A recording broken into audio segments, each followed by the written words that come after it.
quiso y no pudo, no es Dios. O sea, si Dios quería que su madre, digamos, fuese inmaculada y no pudo, entonces no es Dios, porque no es omnipotente, digamos. Pudo y no quiso, no es hijo. Si Dios pensó en su madre y no quiso que fuese inmaculada, no es hijo. Digan pues que pudo y quiso. Hoy en día hay unas corrientes así dentro de los católicos que ponen una cierta objeción en la devoción a la Virgen. Que en el fondo no, que cuando le tenemos devoción a la Virgen, como que dejáramos a nuestro Señor Jesucristo de lado. Y no, entonces mejor dejar a la Virgen de lado y ponernos más. No, justamente cuando nosotros crecemos en la devoción a la Santísima Virgen, crecemos mucho en el amor a nuestro Señor Jesucristo. Los católicos tenemos que defender nuestra fe, tenemos que saber opinar.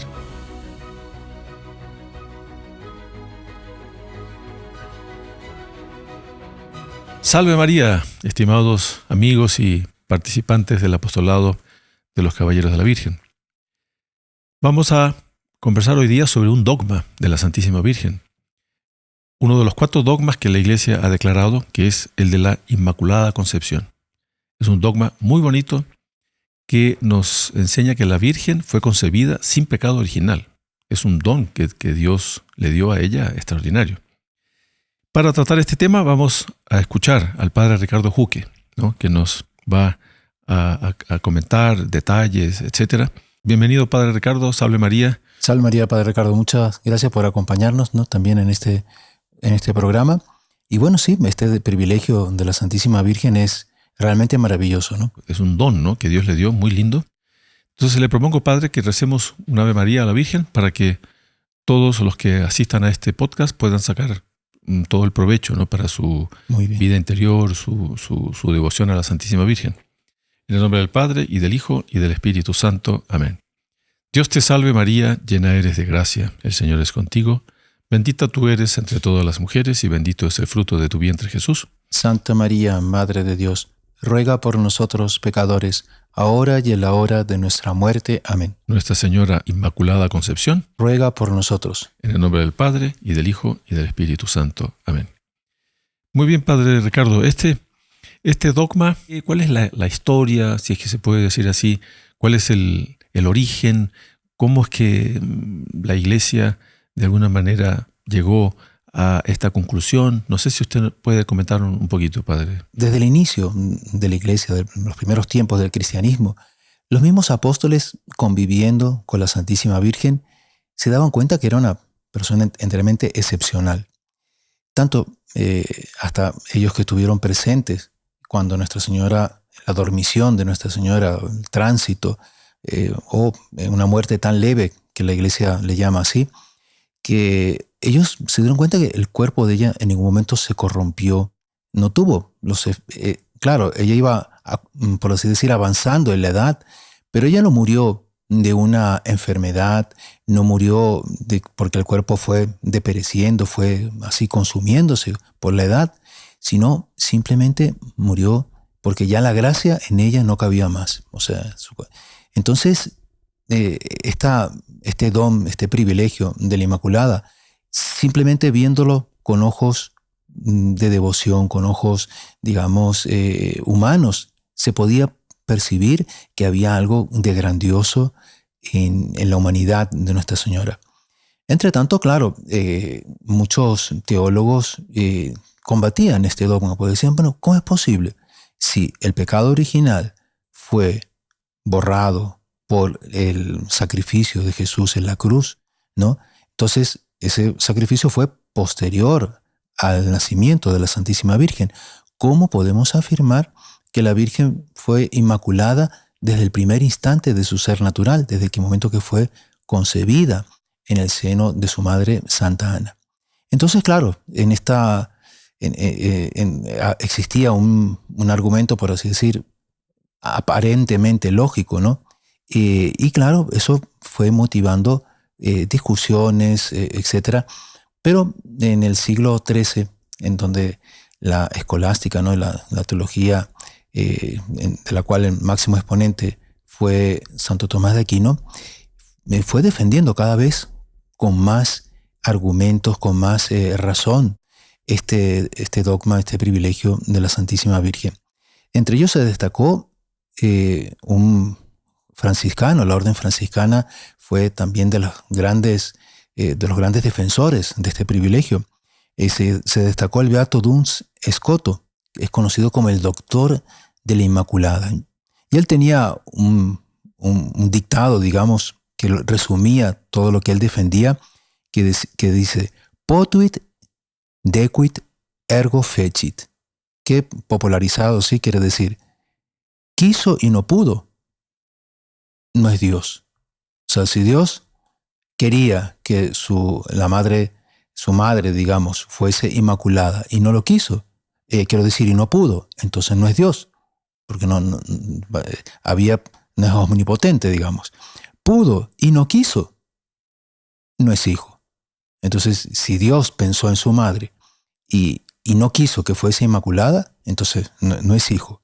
Digan pues que pudo y quiso. Qué bonito, ¿no? Porque, Sí.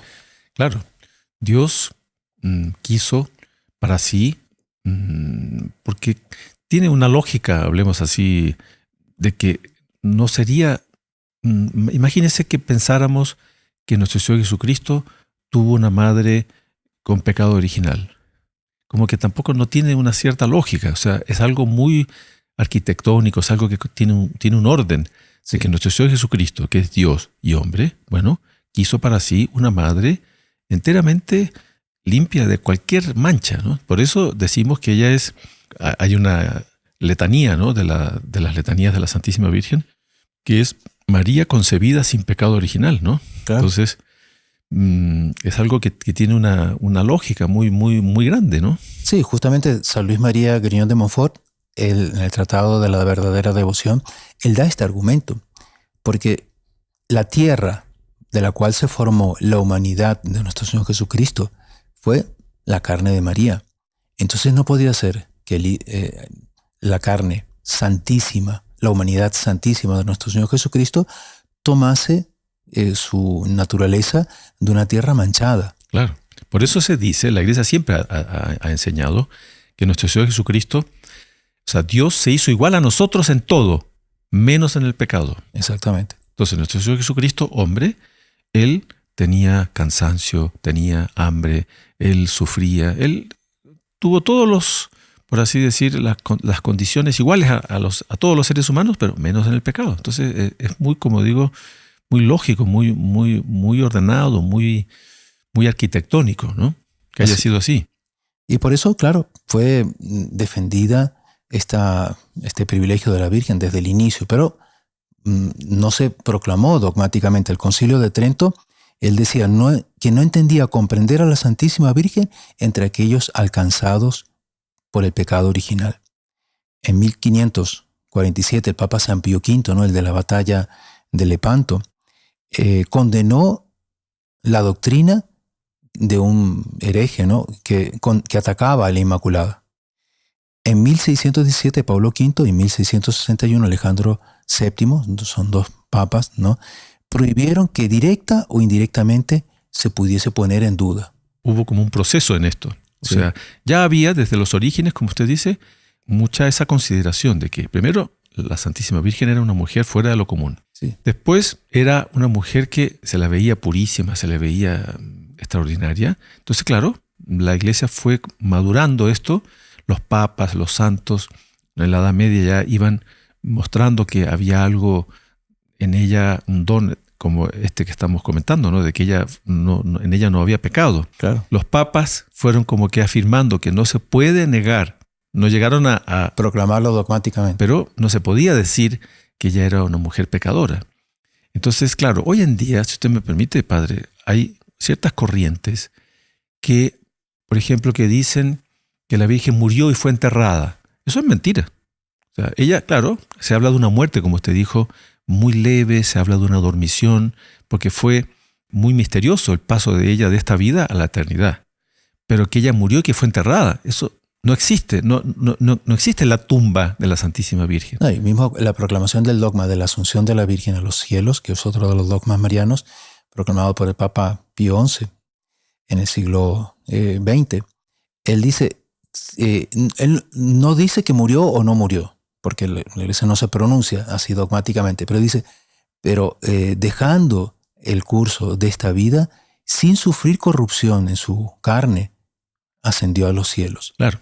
Entonces, eso lo digo porque muchos católicos están a veces influenciados por estos herejes que hubo en la historia, Sí. por una mentalidad protestante, evangélicos, que dicen que la Virgen murió y que fue enterrada, que la tumba... Sí. No existe tumba de la Santísima Virgen. Claro. Ella tuvo un paso a la vida eterna en donde ella no sufrió corrupción, porque justamente ella no tenía pecado original. Entonces yo creo que es bien importante que los católicos tengamos muy claro eso. Sí. Y después que el ángel, San Gabriel, cuando saluda a la Virgen, cuando como embajador de Dios le va a pedir que sea madre de Dios, le va a pedir su asentimiento, su sí, le dice: Dios te salve María, llena eres de gracia. Claro, porque la Inmaculada es una definición negativa en el sentido que no tenía pecado. Pero positivamente podemos decir que ella es llena de gracia. Claro. Y la gracia expulsa, evidentemente, Sí. el pecado. No es como el agua y el aceite. No, Sí. no hay posibilidad de una unión entre esos dos elementos. Claro. Y ahí también hay otra cosa, que hay gente que también, un poco por ignorancia, ¿no?, que dice, no, la Virgen, que María, primero se refieren a ella de un modo a veces medio así rebajado. Uh-huh. Porque cuando hablamos de la Santísima Virgen, oiga, ella no fue una mujer como cualquier otra. Entonces la gente dice, no, María fue una mujer como cualquier otra. Sí. No, ella fue llena de gracia. ¿Quién ha sido lleno de gracia? Sí. Solo Dios y la Santísima Virgen. Entonces hay una serie de cosas hoy en día que los católicos tenemos que cuidar, que defender. Claro. Entonces la Virgen fue llena de gracia. La Virgen fue concebida sin pecado original. En ella no había ninguna mancha de pecado. Ella no fue enterrada, no existe la tumba de ella, no existe los restos mortales de ella. Uh-huh. Entonces, los católicos tenemos que tener eso muy claro, me parece, padre Ricardo. Y claro, ese problema hace un poco una mentalidad racionalista, cuadrada, cronológica, como es, claro, la mente humana, en el dogma precisamente de la proclamación de este dogma por el Papa Pío IX, ¿no?, que fue, como usted decía, el 8 de diciembre de 1854, él resuelve ese problema diciendo que en previsión de los méritos de la pasión de nuestro Señor Jesucristo, ella ya fue limpia del pecado original. Claro. Entonces, claro, nosotros a veces vemos las cosas dentro del cronos, del tiempo, pero para Dios todo es presente. Sí, eso a veces a la gente le cuesta, a todos nos cuesta entender esto de que Dios está fuera del tiempo. Porque Dios es eterno, Dios no tiene comienzo y no tiene fin. Entonces a veces el ser humano, como usted dice, como vivimos en el tiempo, nos cuesta entender que Dios, tanto para atrás como para adelante, eso para Él es presente. Entonces, que la Santísima Virgen haya nacido después en fin, el antes o después, en esto como que no entra en juego. Entonces, la pasión, la muerte, la redención de nuestro Señor Jesucristo, todos los méritos que son infinitos, nuestro Señor Jesucristo muere en la cruz y eso tiene un fruto infinito, porque es Dios. Entonces, dentro de esos frutos está esto que la Santísima Virgen recibe, que ella es concebida sin pecado original. No sé si usted pudiera explicar un poquito eso. Bueno, justamente en la declaración de este dogma por el Papa, él dice: declaramos, proclamamos y definimos que la doctrina que sostiene que la Beatísima Virgen María fue preservada inmune de toda mancha de la culpa original en el primer instante de su concepción, por singular gracia y privilegio de Dios omnipotente, en atención a los méritos de Cristo Jesús. Ahí está. Entonces, los méritos de nuestro Señor Jesucristo, los que Él conquistó con su muerte en la cruz, se aplicaron sobre ella también. Claro. Entonces, Salvador del género humano está revelada por Dios y debe ser, por tanto, firme y constantemente creída por todos los fieles. Entonces, fíjese, me parece bonita esa expresión, debe ser firme y constantemente creída por todos los católicos. Uh-huh. Entonces, por eso es que me parece que los católicos tenemos que tener esto muy claro y no debemos permitir que se diga que la Virgen fue enterrada, que murió como cualquier otra mujer. No, eso no es así. Sí. Después, decir que ella fue una mujer como cualquier otra, tampoco. No, ella fue adornada por Dios. Aquí estamos hablando de la Inmaculada Concepción, pero por ejemplo ella fue virgen. Sí. Es la única criatura humana, desde Adán y Eva hasta el fin del mundo, digamos, que en ella se dan dos condiciones que son aparentemente contrarias. Ella es madre y es virgen. Así es. Entonces, ¿por qué? Porque Dios así lo quiso. Exactamente. Ella es bonito. Claro, uno podría preguntarse, ¿y por qué? ¿Y por qué Dios lo quiso así? Porque existe también una mentalidad así igualitaria, ¿no? Entonces, ¿por qué Dios a ella le dio más que a otras criaturas? Y Monseñor Rom, en el libro María Santísima, ¿no? El paraíso de Dios revelado a los hombres, él explica de una forma muy bonita. Él dice, pone como ejemplo esta parábola que está en San Mateo, ¿no? En el capítulo 20, versículo 1 a 16, del viñador, que llama a los trabajadores a su viña a trabajar, ¿no? Y claro, unos los llama a primera hora de la jornada, otros al mediodía, otros ya por la tarde. Y cuando va a pagar, a todos le da lo que estaba convenido, que era un denario, ¿no? Que era el salario, era una moneda, ¿no? Que era el salario de un jornal, de un día de trabajo. Y entonces los que habían estado soportando el calor, el peso del trabajo durante todo el día, pensaban que iban a recibir más, le reclaman. Y le dicen, bueno, ¿y por qué a ellos que vinieron a última hora les das lo mismo? Y dice, mira, yo estoy siendo justo. A cada uno le estoy dando lo que estaba convenido. Y no puedo ser bueno, no puedo dar más porque yo quiero, por mi liberalidad, digamos, por mi libre voluntad. Y entonces, claro, Nuestra Señora, por así decir, recibió el mejor salario. Porque Dios así lo quiso. Claro. Ahí se ve, Padre Ricardo, me parece, que nosotros no podemos estar, por así decir, comparándonos. Entonces, ¿por qué la Virgen recibió más que yo? ¿Y por qué unos son más inteligentes que yo?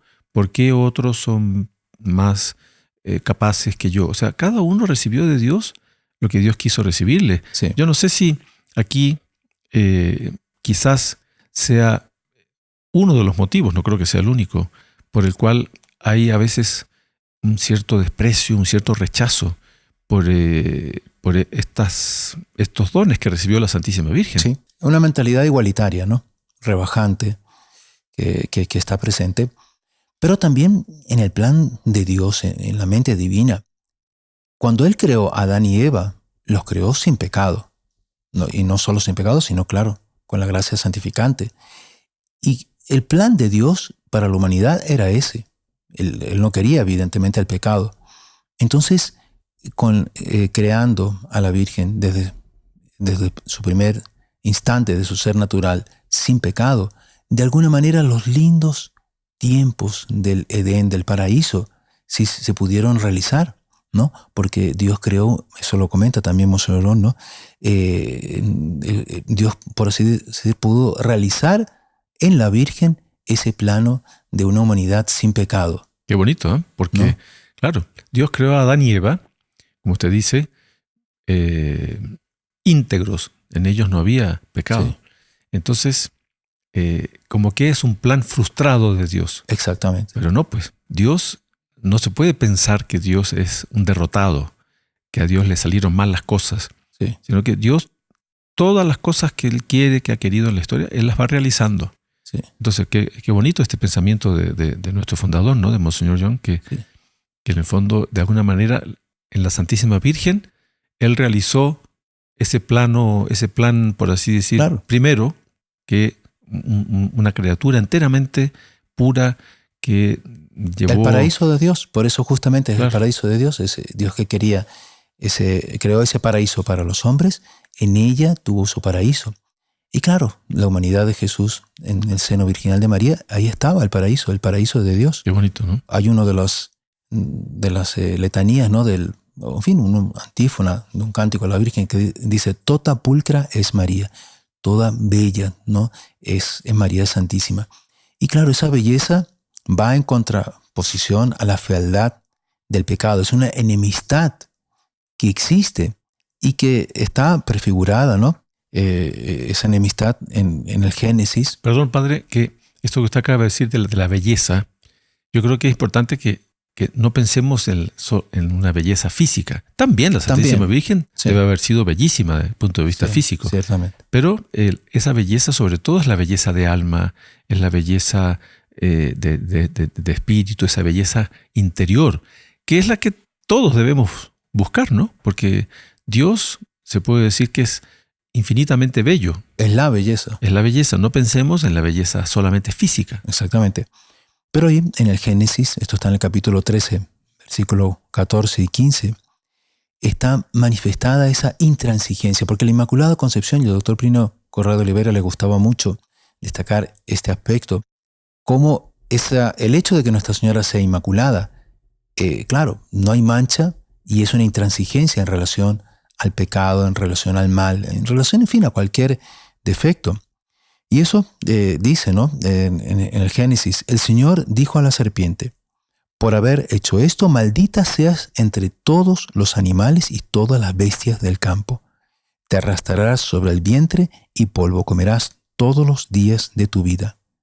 Pondré enemistad entre ti y la mujer, entre tu linaje y el suyo. Claro, ese trecho del Génesis es muy conocido, ¿no? Sí. Y cuando se habla de esta, porque fíjese, hay una maldición de Dios sobre la serpiente, pero no sé si sería bueno, padre, si usted pudiese explicar qué representa esa serpiente, qué representa esa raza, porque se habla de una especie como que de estirpe, se habla de una especie de descendencia. Sí, descendencia, ¿no? Sí. Que es de la serpiente, y también se habla de la raza de la Virgen. Y es una enemistad que está entre ese linaje y el otro linaje, claro.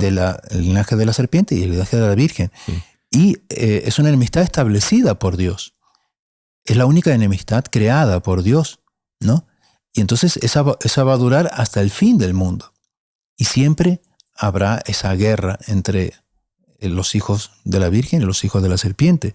Y dice, está profetizada también la victoria, porque dice, el linaje, ¿no? El talón te herirá en la cabeza, mientras tú le herirás en el talón. Entonces siempre el talón de la Virgen, que somos, en fin, los que queremos ser fieles a ella y combatir, digamos, ese buen combate de la fe, en el talón seremos, por así decir, mordidos, pero con ese mismo talón será aplastada la serpiente, ¿no? Ahora, fíjese, me parece, padre Ricardo, que cuando hablamos de raza de la Virgen y raza de la serpiente, cada uno puede ser o raza de la serpiente o raza de la Virgen.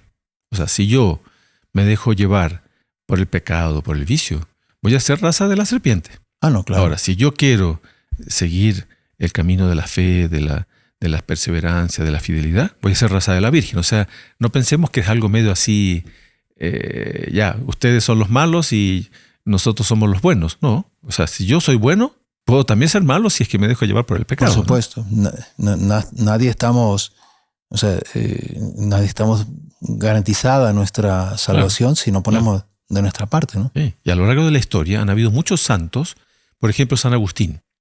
San Agustín fue un hombre que él mismo dice, él escribió un libro, Las Confesiones de San Agustín, en donde él mismo relata su conversión. O sea, él hasta como los 30 años fue raza de la serpiente, porque el hombre llevó una vida sumamente desordenada y alejado de la religión católica.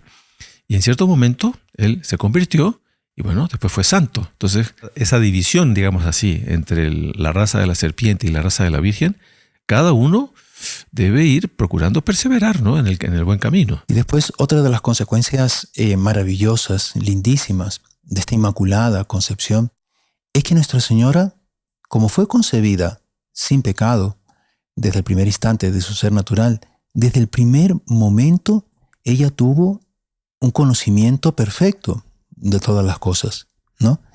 Y claro, la teología, muchos santos, etcétera, defienden este privilegio y lo explican de una manera muy bella, porque dicen, Adán y Eva fueron creados ya con una naturaleza perfecta, fueron creados con un equilibrio entre las potencias del alma, entonces el entendimiento, la voluntad, las pasiones, en fin, la sensibilidad, estaba todo ordenado en armonía. Con el pecado entró una desarmonía.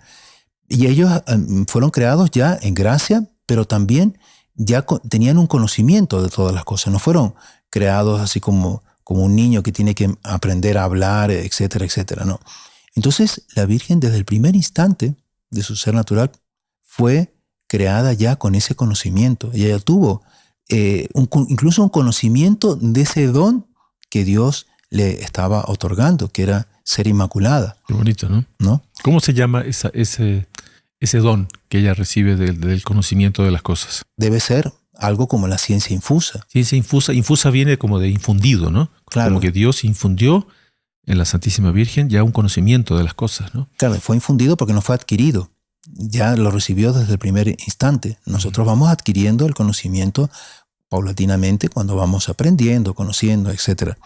Y hay un teólogo, Cornelio Alápide, ¿no?, que dice, si un privilegio fue concedido a un santo en vida, ¿no?, a lo largo de la historia, y es conveniente para la Santísima Virgen, fue concedido también a ella. Claro, esa es una doctrina muy bonita, que también los católicos debemos ver eso, que es algo muy bonito, que en la Virgen hay muchos dones. Entonces, dones que santos recibieron, y como usted dice, que es conveniente que la Santísima Virgen también lo tenga, ella lo tiene. Claro. Entonces, en ella hay muchos dones, incluso quizás que no conozcamos, que con los siglos iremos conociendo. Por ejemplo, cuando se habla de la mediación universal, que la Santísima Virgen es medianera de la gracia, o cuando se habla de que ella es corredentora, que ella sufrió también junto a su Hijo, son cosas que la Iglesia no ha definido, no ha proclamado, pero los católicos deseamos que en algún momento la Iglesia proclame el dogma de la mediación universal, el dogma de la corredención, ¿no?, que son cosas convenientes a ella.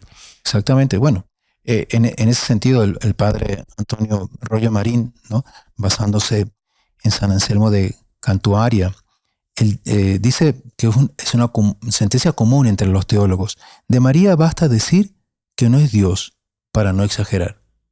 Entonces, claro, evidentemente, ella fue adornada en previsión justamente de ese privilegio de la maternidad divina, de que iba a ser madre de Dios. Dios la adornó con todos los privilegios posibles, digamos. Sí. Entonces, muy interesante esto que usted acaba de decir, porque claro, lo que no se puede decir de la Virgen es que es Dios. Claro, a veces acusan a los católicos de que nosotros adoramos a la Virgen. No, a la Virgen la veneramos. Los católicos tenemos que tener muy claro eso. A ella la veneramos, pero es, por así decir, el mejor camino. Eso dice San Luis María Griñón de Montfort. La Santísima Virgen es el camino más rápido, más seguro para llegar a Dios, a nuestro Señor Jesucristo. Y después podríamos preguntar, ¿qué llevó Dios a tomar esa actitud de profusión de bondad? Porque al fin y al cabo, y eso Monseñor muchas veces lo explica, ¿no?, que Dios, la bondad de Dios, cuando nosotros amamos algo es porque vemos que en algo es atrayente, es bondadoso, en fin, es bueno. Pero la bondad de Dios infunde la bondad en aquel que ama, ¿no? Y entonces, ¿qué llevó a Dios a tanta bondad? Con la Santísima Virgen. En relación a la Santísima Virgen, claro. Ese amor de Él se manifestó de tal manera que la hizo no solo inmaculada, sino llena de gracia. Y entonces, ¿por qué fue eso? Porque explica Monseñor Blom en el libro de María Santísima que la Santísima Trinidad estaba en un impasse, es decir, en un callejón sin salida. ¿Por qué? Porque el Padre le había dado todo al Hijo, ¿no? Como nos explica la teología, ¿no? Dios, conociéndose a sí mismo, conocimiento divino, conocimiento absoluto, engendra desde toda la eternidad una segunda persona, al Hijo. Después del amor, eso por vía de conocimiento, después por vía de amor, la voluntad del amor del Padre por el Hijo, procede eternamente una tercera persona, que es el Espíritu Santo. Pero el Hijo quería darle más al Padre. ¿Pero qué podía añadirle si es Dios? Dios no puede añadirle nada a Dios. Después el Espíritu Santo también quería darle algo al Padre y al Hijo, pero no podía añadirle nada. Entonces el Hijo dijo, bueno, yo me voy a encarnar en una naturaleza humana, por tanto voy a estar por debajo de Dios y voy a poder de esta manera ser esclavo de Dios en el seno de la Virgen, ¿no? Y voy a poder tributar, decirle a Dios y ser obediente al Padre hasta la muerte en cruz, ¿no? Entonces él consiguió de esta manera, de alguna, en fin, honrar al Padre como siendo idéntico a él, no podía, ¿no? Y después, claro, el Padre también quería darle algo al Hijo. ¿Y qué hizo? Él pensó, ideó en la mente divina la criatura más perfecta, la criatura más, en fin, humanamente hablando, la llenó de todos los dones justamente para honrar al Hijo, porque iba a ser la madre del Hijo. Y pensó, claro, en la Santísima Virgen. Por eso en la mente divina no existe la cronología. Cuando él pensó en la creación, en toda la creación, incluso en los ángeles, en fin, los minerales, vegetales, en fin, el género humano, animales, todo. Él pensó primero en las dos, en la mente divina estaban unidas esas dos criaturas, la humanidad de nuestro Señor Jesucristo y la Santísima Virgen, la criatura más perfecta, ¿no? Que solo humana, digamos, porque nuestro Señor, sabemos que hay dos naturalezas, humana y divina, pero persona divina.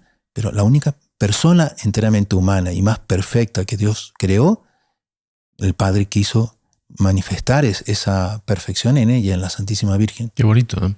Todo esta es una enseñanza de la Iglesia, ¿no? Este misterio de la Santísima Trinidad es uno de los mayores misterios de nuestra fe, junto con la encarnación, junto con nuestro Señor Jesucristo. Es un misterio, este hombre y Dios.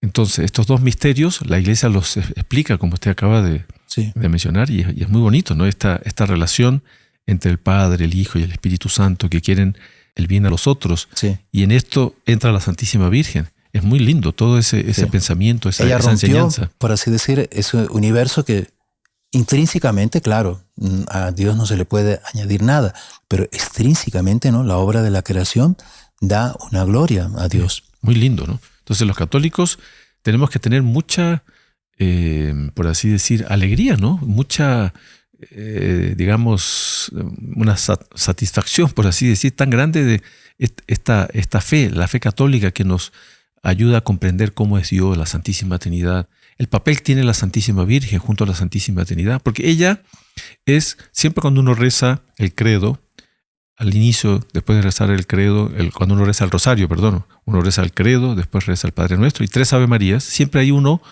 invoca a la Santísima Virgen como hija de Dios Padre. Hija predilecta de Dios Padre. Hija predilecta de Dios Padre. Después Ave María, Madre admirable de Dios Hijo. Y después en la tercera Ave María, esposa fidelísima de Dios Espíritu Santo. O sea, ella está profundamente vinculada a la Santísima Trinidad.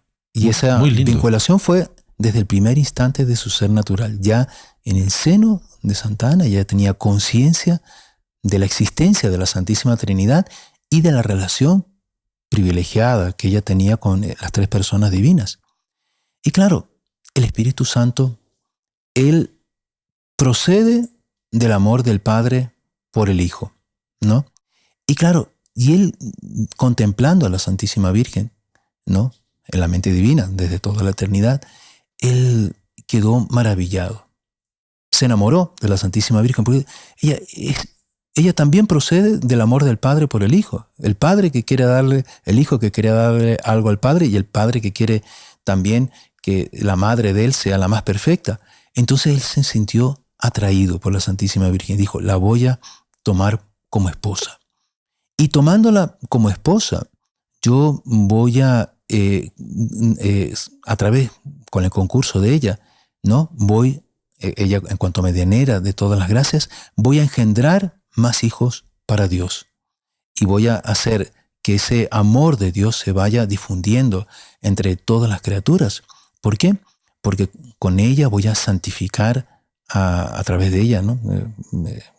Ella como medianera de las gracias, voy a santificar a muchas más almas. Y voy a darle a Dios esa alegría, al Padre, digamos. Qué bonito. Entonces usted ve que de ahí es que la Iglesia enseña esto que mencionamos hace poco, ¿no? Que ella es el mejor camino para llegar a nuestro Señor Jesucristo. Ella es medianera de todas las gracias. Y por eso nosotros, en nuestra comunidad, ¿no?, los Caballeros de la Virgen, promovemos siempre la consagración a la Santísima Virgen como esclavos de amor. Sí. La consagración en el fondo es a nuestro Señor Jesucristo por las manos de la Santísima Virgen. Entonces esta consagración usted ve que tiene una profundidad muy grande, Sí. porque de alguna manera nos ponemos bajo la protección de ella, bajo el manto de ella, y de alguna manera queremos ser esa raza de ella, esa raza de la Virgen, y no dejarnos llevar por el pecado, por el mal, etcétera, ¿no? Claro, porque el Espíritu Santo en sí mismo era estéril. Él fue fecundo a través de la Santísima Virgen, ¿no? Claro, muy lindo. Y San Luis María Griñón de Montfort, como usted que hablaba del tratado, él lo explica muy bonito, ¿no? Que él dice, tomando una frase de San Agustín, que la Virgen es forma Dei. ¿En qué sentido? La forma de Dios. ¿En qué sentido? En que ella, en su humanidad, en su carne inmaculada, engendró a la humanidad de nuestro Señor Jesucristo. Y así como ella engendró la humanidad de nuestro Señor Jesucristo, con el concurso del Espíritu Santo va engendrando nuevos hijos de Dios. Los va haciendo también parecidos a nuestro Señor Jesucristo, los va conformando espiritualmente como ella conformó materialmente, ¿no?, la humanidad de nuestro Señor. Claro, de ahí la importancia de la devoción a la Virgen. Entonces los católicos no tenemos que tener ningún recelo, porque me parece que hoy en día también hay unas corrientes así dentro de los católicos que como que ponen una cierta objeción en la devoción a la Virgen. Que en el fondo no, que en el fondo cuando le tenemos devoción a la Virgen, como que dejáramos a nuestro Señor Jesucristo de lado, como que dejáramos a Dios de lado. Y no, entonces mejor dejar a la Virgen de lado y ponernos más. No, justamente cuando nosotros crecemos en la devoción a la Santísima Virgen, en la verdadera devoción, crecemos mucho en el amor a nuestro Señor Jesucristo. Y es el camino más perfecto para llegar a Jesús. Claro. ¿No? Fue el camino que Él escogió para venir a nosotros. Es el camino más rápido, más directo, más fácil y donde no hay pérdida. O sea, claro. Ninguna herejía ha surgido de aquellos que tienen devoción a la Virgen. Sí, y fíjese que hay otro elemento que yo creo que es importante para la formación de todas las personas que siguen nuestro apostolado. Es que Dios siempre se utilizó de mediadores. Entonces, por ejemplo, en el Antiguo Testamento, siempre Él se dirigía al pueblo de Israel a través de los profetas. Porque Él podría haberse aparecido Él directamente y hablar con todos y decirles. No, Él se comunicaba a través del profeta. Y cuando el pueblo de Israel quería comunicarse con Dios, tenía que ser a través del profeta. Entonces, de la misma manera, con la Santísima Virgen, Dios quiso la mediación de ella. Entonces, no, en las cosas espirituales no podemos verlas como que igual que en las cosas materiales. Nosotros cuando queremos hablar con alguien, vamos directamente a hablar con ese alguien, pero en las cosas espirituales a veces se dan de otra manera. Espiritualmente, mientras más mediadores, más rápido se llega y más perfectamente se llega a Dios. Entonces, hay gente que dice, no, yo me comunico con Dios directamente. Oiga, no, Dios quiere que nos comuniquemos a través de los mediadores y especialmente de la Santísima Virgen. Entonces, los católicos tenemos que tener muy claro esto. Cuando vienen esos que dicen, no, si en el fondo, ¿por qué? ¿Para qué la Virgen? Yo directo. No, Dios quiere que nos comuniquemos por medio de los mediadores, especialmente de la Santísima Virgen. Así es. Pero bueno, Padre, estas realidades, y lo comenta Monseñor en el libro de María Santísima, lo que podemos hablar de ella, ¿no? Como dice San Luis, de María nunquam satis, o sea, de María Santísima nunca vamos a llegar a hablar todo lo que podemos mencionar. Es como un mar, dice Monseñor, un mar así, profundísimo. Pero claro, cuando uno va profundizando, se va sumergiendo en el mar y va alcanzando profundidades mayores, se va haciendo más oscuro, porque la luz no llega, no penetra hasta las profundidades mayores. Pero cuando uno va profundizando en la Santísima Virgen, al contrario, es cada vez una luz mayor. Entonces podríamos mencionar, en fin, cantidad de dones, privilegios de Nuestra Señora, y sería interesante en otros programas también tal vez hablar de los otros dogmas marianos. En fin, es un mar luminoso que mientras uno más profundiza, más luminoso se hace. Sí, muy bonito, Padre Ricardo, todo lo que este dogma es el es uno de los 4 dogmas, ¿no?, que la Iglesia ha declarado. Y cuando la Iglesia declara un dogma, ¿no?, los católicos tenemos que asumir esa no es opcional. No, es que no, a mí no me gusta ese dogma. No. Cuando la Iglesia declara un dogma, ya se habla de dogma de fe. Es decir, los católicos tenemos que aceptar esa nueva verdad ya como una verdad de fe. No es algo opcional. Entonces, es muy importante, como hablábamos, que los católicos conozcamos un poco, profundicemos y sepamos defender, ¿no? Como le digo, hay tanta confusión hoy en día, hay tanto cuestionamiento a la fe, a veces dentro de los propios católicos y también de fuera, ¿no? Esto se da bastante a veces en los evangélicos, protestantes, que tienen como mucho rechazo a la Santísima Virgen. Entonces los católicos debemos saber defender a la Santísima Virgen, defender estos dogmas, ¿no? La Inmaculada Concepción, que ella fue concebida sin pecado original, que ella no es una mujer como cualquier otra, que ella no fue enterrada, que ella, etcétera, una serie de cosas que circulan y la gente no sabe. Entonces, me parece muy, muy bonito esto que usted ha comentado aquí, Padre Ricardo. No sé si usted tuviera alguna última cosa antes, que ya se nos acaba el tiempo, que usted quisiera que... Bueno, usted estaba hablando de la defensa justamente del dogma de la Inmaculada, de la defensa de la Santísima Virgen. Recuerdo una vez San Ignacio de Loyola, antes él era caballero, ¿no? Era guerrero y luchó, digamos, en el ejército del rey, incluso en el cerco de Pamplona, fue donde él recibió un balazo, ¿no?, en la pierna, y bueno, ahí estuvo convaleciente y ahí fue motivo, digamos, el instrumento que Dios usó para su conversión. Pero estando ya, antes de fundar en la Compañía de Jesús, estaba a caballo cuando se encontró de frente con un musulmán, ¿no? Y el musulmán dijo una blasfemia contra la Virgen, ¿no? Y entonces él pensó, le voy a, claro, iba armado, ¿no? Esto no puedo dejarlo así y voy a, ejecutarlo. Y dijo, voy a ver qué es lo que Dios quiere, si hacerlo o no hacerlo. Y dejó la rienda suelta, ¿no? Y había una encrucijada a ver si el caballo se iba por un lado o por otro. Si se iba por el lado que había ido el moro, lo liquidaba. Y si no, bueno, lo dejaba. Bueno, y al final Dios quiso que no lo liquidara. Así que quizás después el moro se convirtió, no sé, habría en la sabiduría divina, no sé lo que habrá ocurrido. Pero, bueno, hasta ese punto era la defensa, hasta ese punto llegaba, ¿no?, la defensa. Y cómo han cambiado los tiempos, ¿no? Porque hoy en día, lamentablemente, los católicos estamos un poco a veces inhibidos, con miedo, no nos atrevimos a levantar la voz. Entonces los católicos tenemos que saber defender nuestra fe, tenemos que saber opinar. No hay nada de malo. Cuando usted se levanta un tema, los católicos no debemos tener miedo de decir, no, eso no es así, o no estoy de acuerdo.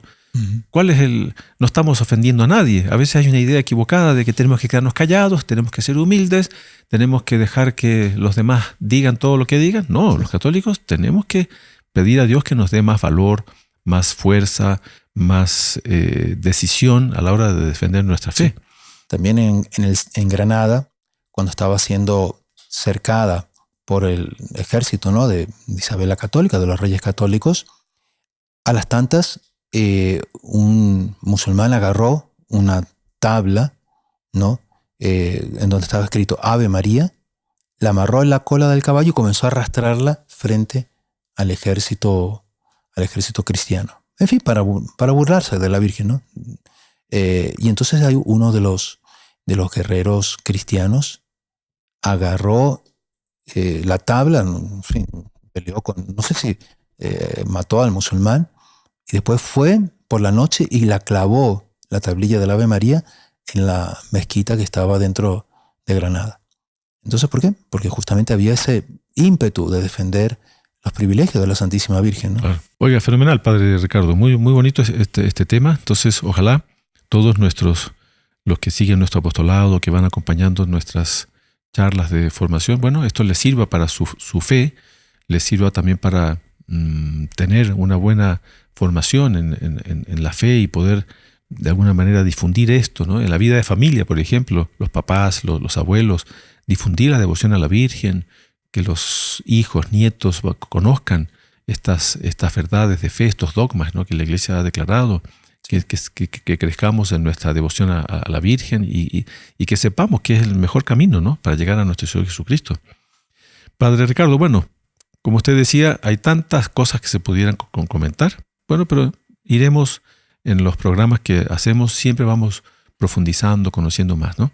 Le propongo que concluyamos, ¿no?, esta conversación para que cada uno, bueno, ojalá puedan compartir, ¿no?, con amistades, todos aquellos que participan de nuestro apostolado, que puedan ser también difusores, que puedan difundir estos programas, de manera que los católicos vayamos, ¿no?, creciendo en nuestra fe, en nuestra devoción a la Santísima Virgen. Le propongo, Padre, que recemos, ¿no?, una salve a la Santísima Virgen, sí, pidiéndole para que justamente crezcamos siempre en nuestra fe, en nuestra devoción a ella. En el nombre del Padre, y del Hijo, y del Espíritu Santo. Amén. Dios te salve, Reina y Madre de misericordia, vida, dulzura y esperanza nuestra. Dios te salve. A ti clamamos los desterrados hijos de Eva. A ti suspiramos, gimiendo y llorando en este valle de lágrimas. Ea pues, Señora, abogada nuestra, vuelve a nosotros esos tus ojos misericordiosos, y después de este destierro, muéstranos a Jesús, fruto bendito de tu vientre. Oh clemente, oh piadosa, oh dulce siempre Virgen María. Ruega por nosotros, Santa Madre de Dios, para que seamos dignos de alcanzar las promesas y gracias de nuestro Señor Jesucristo. Amén. Inmaculado Corazón de María, sed la salvación del alma mía. Santos ángeles custodios, rogad por nosotros. En el nombre del Padre, y del Hijo, y del Espíritu Santo. Amén. El Señor esté con ustedes. Y con tu espíritu. Y la bendición de Dios Todopoderoso, Padre, Hijo y Espíritu Santo, descienda sobre ustedes y permanezca siempre. Amén. Salve María. Salve María.